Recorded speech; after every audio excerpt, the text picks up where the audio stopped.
বাংলাদেশ থেকে ভারতকে উদ্দেশ্য করে লাগাতার উস্কানি, লাগাতার হুমকি। ইতিহাস ভুলে ভারত যখন বাংলাদেশের শত্রু, পাকিস্তান তখন বন্ধু। বাংলাদেশে মৌলবাদের দাপট, পাশে দাঁড়িয়ে ভারতকেই পাকিস্তানের হুঁশিয়ারি। বাংলাদেশের ভাইদের বলছি, পাকিস্তানের পরমাণু বোমাও তোমাদের। কেউ চোখ তুলে দেখলে চোখ উপড়ে নেব, হাত তুললে হাত ভেঙে দেব। বাংলাদেশের পাশে দাঁড়িয়ে ভারতকে হুমকি পাক कट्टरपंथी नेता।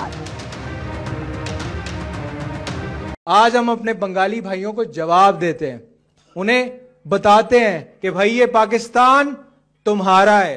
इस पाकिस्तान का जो एटम बम है ना, वो भी तुम्हारा है। आए जुर्रत करे कोई आंख उठाकर बांग्लादेश की तरफ देखने की, उसकी आंखें निकाल देंगे। आए कोई हाथ उठाए और बांग्लादेश की तरफ हाथ उठाने की कोशिश करे, उसका बाजू तोड़ देंगे हम इंशाअल्लाह, अल्लाह के फजलो करम से। मैं आपको एक मुल्क का नाम नहीं लेता, खड़े हैं। बांग्लादेश बांग्लादेश बांग्लादेश।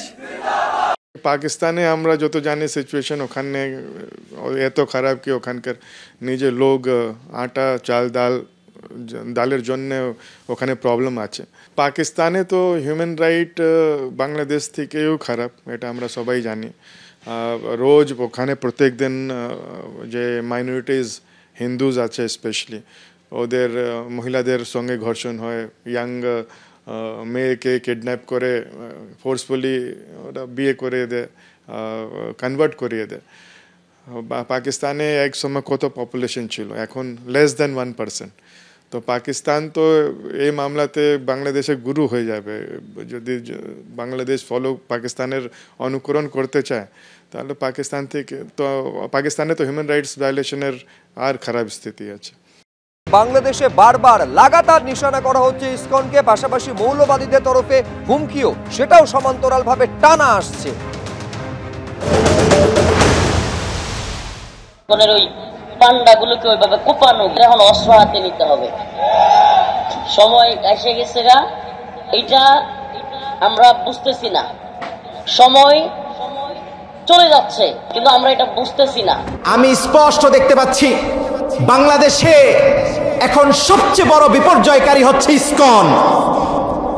ইসকন হচ্ছে হিন্দুত্ববাদী উগ্রবাদী এক সংগঠন। সারা বাংলাদেশে ইতিমধ্যে এটা ক্যান্সারের মতো রূপ ধারণ করেছে। আমি আসার সময় দেখলাম আপনাদের এই অঞ্চলে ইসকনের মনে হয় একটা মন্দির আছে। এরা সমাজে ক্যান্সারের মতো, কিসের মতো? ক্যান্সারের কোনো অ্যান্সার, ক্যান্সারের একটাই আনসার, সেটা হচ্ছে এটা উগড়ে ফেলতে হবে।